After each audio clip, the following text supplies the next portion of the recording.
क्या आप जानते हैं कि 1932 में ऑस्ट्रेलिया को एक बेहद अजीब चुनौती का सामना करना पड़ा।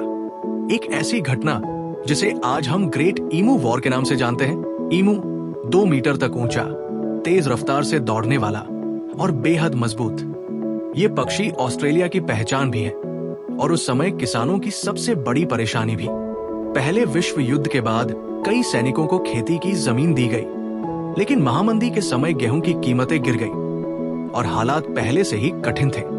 इसी बीच 20,000 से ज्यादा ईमू पानी और भोजन की तलाश में खेतों में घुस आए।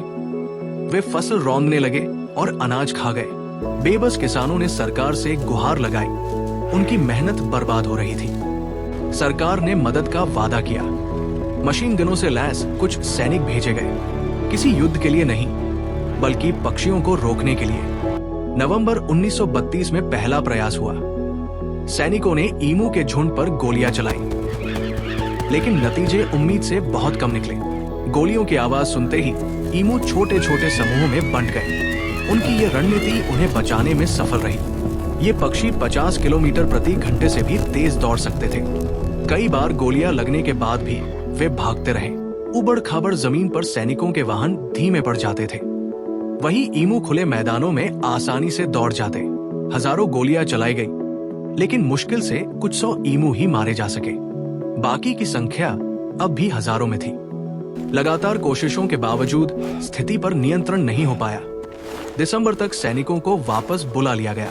बाद में किसानों ने बाड़ लगाकर और नए तरीके अपनाकर अपनी फसलों की रक्षा शुरू की।